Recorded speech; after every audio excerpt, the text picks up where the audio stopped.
Salut ça. J'espère que vous allez bien les amis. Aujourd'hui, l'essai tant attendu de la Sirocco, la voiture que j'ai le plus kiffé jusqu'aujourd'hui de chez Van Monoto. Phase 2 2014, 2 litres TSI, 4 cylindres. Pas d'origine, attention, vous n'êtes pas prêts. Dans une très belle couleur, violet, qui est une option et qui s'appelait à l'époque ultraviolet. Voilà, c'est une très belle couleur, franchement qui ressort extrêmement bien, que ce soit au soleil ou dans la nuit.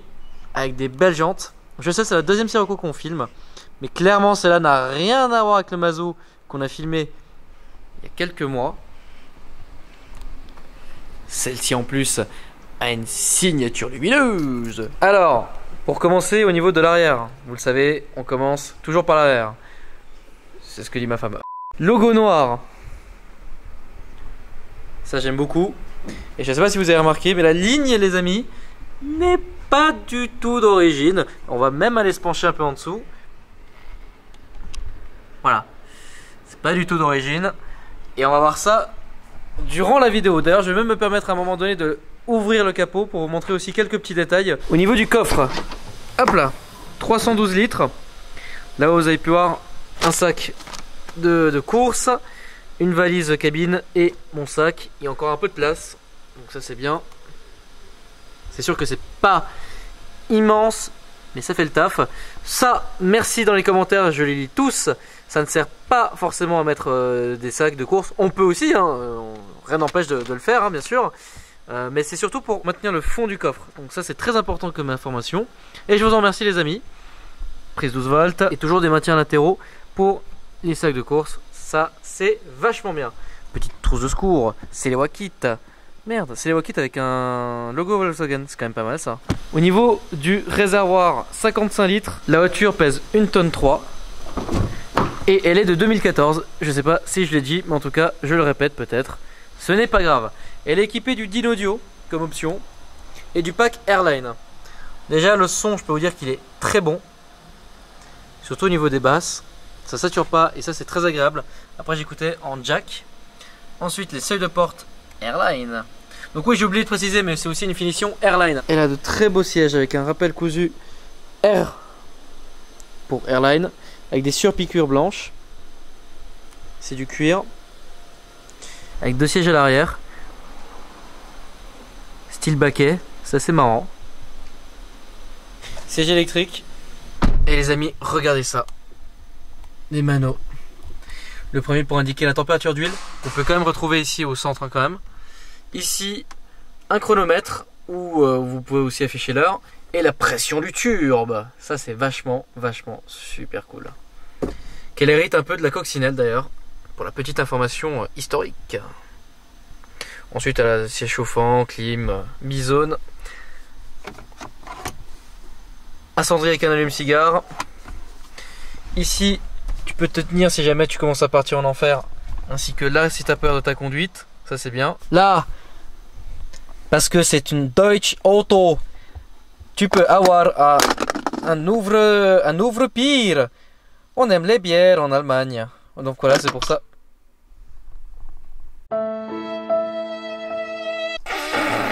Ici, vous avez le levier de vitesse. Non, je rigole, c'est le frein à main.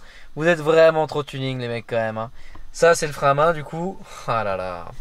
D'ailleurs, la voiture est toujours là. Hein. Salut Laston, t'en as pas marre? L'appui-coude qui est réglable en hauteur. Donc là, la position la plus basse, et en fait, il y a des crans. Ça, c'est très sympa comme détail. Avec une prise jack. On va être parti pour l'essai, hein, là. Avant, faut quand même que je trouve le décapsuleur.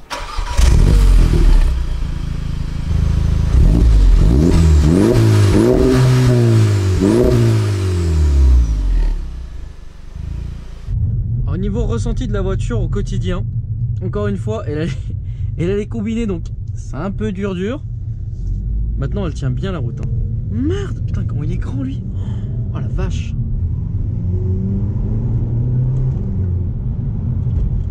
Enfin, franchement, elle est vraiment jouissive en fait. La boîte, enfin, la DSG, j'aime beaucoup m'amuser avec. C'est pas une boîte que j'aime au quotidien, mais alors qu'est-ce que j'aime m'amuser avec. Elle est vraiment joueuse cette boîte. Alors, certes, peut-être un peu fragile, quoique moi j'ai jamais eu de problème avec. Jamais eu de problème avec, mais en tout cas j'ai toujours kiffé parce qu'elle est extrêmement joueuse. Et les passages de vitesse sont extrêmement rapides. Une DSG quoi, double embrayage. Putain, le Dodan il est relou là. Hop là. Voilà, ça passe. J'aime beaucoup être à mi-pédale, monter gentiment dans les tours et passer le rapport à 4000. Vous entendez la déflagration qu'il y a, elle est extrêmement agréable. Alors j'ai trouvé qu'elle consommait pas tant que ça.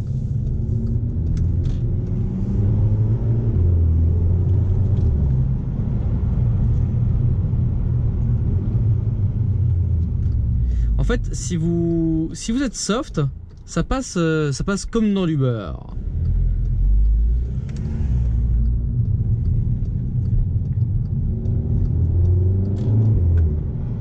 Ah là là.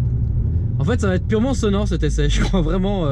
Parce que je sais pas comment vous donner mon ressenti sur mon ressenti sur le quotidien, parce que finalement tout ce que j'ai fait c'est jouer le con en fait, jouer le con avec cette boîte.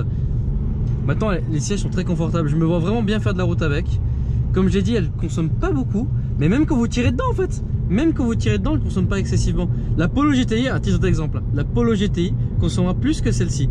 Pourquoi? Je ne sais pas, me demandez pas pourquoi, mais la Polo GTI qui est un L8 hein, consomme plus. Et bah je peux pas vous expliquer pourquoi. J'ai mis pas le plein mais quasiment en début de semaine, c'est-à-dire à peu près là. Et les gars, ça fait une semaine que je l'ai, je fais que tirer dedans H24 et je fais pas des petites distances hein. Et bah je te jure, je comprends pas. Ça consomme rien. Bah peut-être le stage 1 aussi. Bah vous voyez comme quoi le stage 1 finalement ça change quelque chose.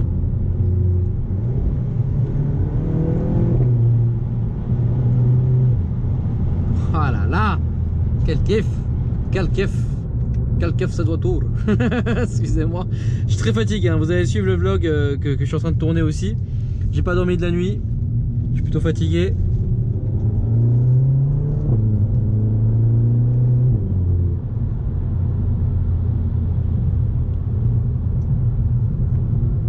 Faut aussi te faire par là hein.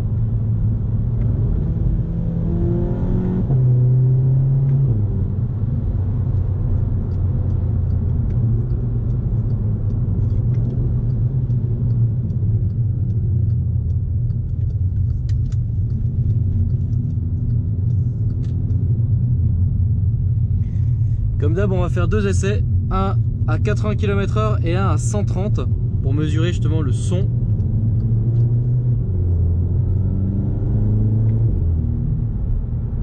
On va allumer le sonomètre, c'est parti.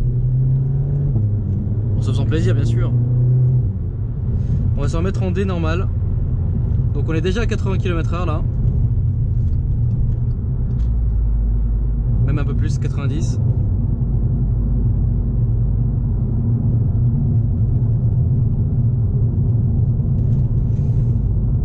Et la moyenne sera à 78. Alors je sais ça varie beaucoup. Et comment j'arrive à établir la moyenne, c'est parce que par rapport au bitume, j'arrive à établir ça. On va accélérer à 130 pour voir.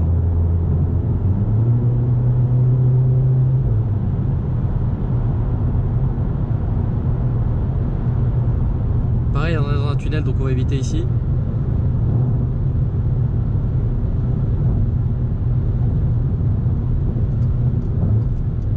« 72 décibels.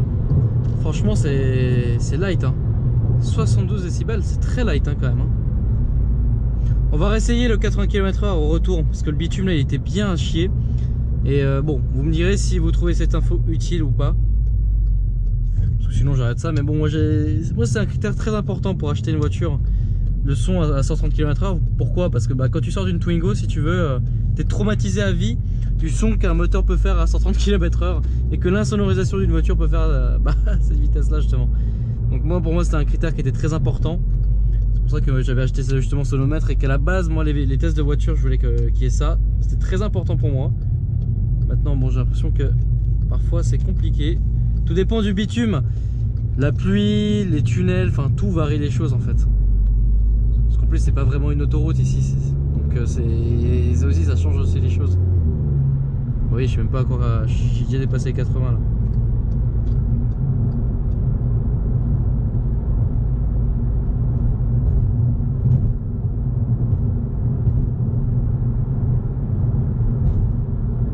Ouais, 70 décibels en fait, 70 décibels à 80 et comme j'ai dit je crois avant 72 à 130, 72 à 73, ce qui est très correct hein. Après voilà, ce sont des chiffres approximatifs, moi là dans la réalité des choses c'est insonorisé, mais t'entends quand même que la ligne derrière, t'as pas de clapet et ça bourdonne légèrement, mais c'est pas désagréable on va dire. C'est pas désagréable, mais t'entends quand même qu'il y a un échappement, quoi. Mais c'est pas désagréable. Bon, les amis, avant de faire l'outro, on va faire un check-up de la voiture sur le site cartvertical.fr, qui est un site sur lequel vous pouvez vérifier par un numéro de série si votre voiture ou si votre future voiture que vous souhaitez acheter est clean, donc c'est-à-dire pas de vol, pas d'entourloupe au kilométrage, enfin bref, que le véhicule est clean. On va vérifier ça avec celle-ci. Et après on se retrouve pour l'outro les amis. Les amis, nous voilà à la fin de la vidéo, au moment où on va vérifier l'historique du véhicule. Le lien est dans la description, cartvertical.fr. Alors, voyons voir ça. Donc comme d'habitude, vous arrivez sur le site, vous mettez le numéro de série du véhicule ou alors la plaque. De préférence, il est mieux de mettre le numéro de série quand même. Alors, vérifiez la voiture, on va voir. Autant vous dire qu'on est quelques semaines après l'essai de la voiture, donc... Ah ok, obtenir le rapport, c'est parti. Et autant vous dire que j'avais fait nuit blanche lors de la vidéo et j'avais vraiment la tête où l'on pense, vraiment. J'étais à bout, mais bon, moi j'espère que vous avez passé un moment et que c'était une vidéo bien drôle. En tout cas, moi j'ai bien rigolé. En la montant, j'ai fait ah ouais, mais j'étais dans un vrai état. Vous savez que par la suite de cette vidéo, j'ai fait la route jusqu'à Toulouse avec la Tesla. Et je me suis couché vers 3 h du matin. Enfin, what the fuck. Alors, voyons voir. Donc, aucun accident. Je connais l'antécédent du véhicule, je connais les antécédents de la voiture, donc je sais à peu près ce qui s'est passé. Donc pas volé, ça c'est bien. Ok. Aucun problème pertinent n'a été trouvé, d'accord. Donc sur ce véhicule-là, il faut savoir qu'il n'y a pas vraiment de soucis. C'est bon à savoir, d'accord. Alors, il est vrai qu'encore une fois, on n'est vraiment pas tombé sur on n'est pas vraiment tombé sur quelque chose de fou quand même, hein. Mais j'ai presque envie de... Vous savez quoi les amis, je vais quand même faire quelque chose. Autant vous dire que c'est vrai que ça peut être mal vu, parce que j'ai eu des mauvais commentaires par rapport au prix que ça coûtait. Après, dites-vous un truc, c'est que en vrai, ça te sort ça, t'es quand même content, tu te dis que la voiture, ça y est, au moins, c'est... Quand tu payes une voiture 20 000 balles, qu'est-ce que c'est que 15 € dans 20 000 balles? Au moins, tu es sûr et certain qu'au moins sur les fichiers, il n'y a pas de souci. Donc là, il n'y a pas de problème. Les amis, c'est là-dessus que cette vidéo va se terminer. J'espère qu'elle vous aura plu. N'hésitez pas à liker, à commenter, ça fait vachement plaisir. À vous abonner aussi, ça fait vachement plaisir. Je voulais aussi mettre quelques précisions. Le voyant moteur sur la vidéo, c'est normal les amis. Le véhicule a été reprogrammé. Et ça, je le dis à un moment dans la première prise, qui d'ailleurs n'apparaît pas sur la vidéo car j'ai pas le rush. En fait, la GoPro n'a pas enregistré le premier rush où je filmais avec la GoPro. Quand ça a recommencé de filmer, j'étais en pleine ville. Enfin là, vous avez dû vous dire, mais qu'est-ce qu'il foutait là? Très simple, en fait, j'avais roulé du garage jusqu'à là. Évidemment, sur les routes où vous savez, il y a le cimetière, etc. Et ben, j'avais plus de batterie, j'ai changé la batterie de ma GoPro et en fait, ça n'a pas enregistré la première partie. Et en fait, dans la première partie, j'expliquais qu'il y avait un voyant moteur parce qu'il y avait une petite reprog, l'échappement, etc. Donc ne vous inquiétez pas, le voyant moteur, c'est complètement normal. Qui est-ce qui m'envoie des messages? C'est SCS Godzilla, donc Slim. N'hésitez pas à faire votre entretien chez lui. Et des deux roues et des voitures, parce que maintenant il fait aussi les deux roues. Voilà, c'était aussi une petite pub gratuite pour mon pote, ça fait vachement plaisir. Les amis, je vous souhaite à tous une bonne fin de journée et à la prochaine. Salut ça.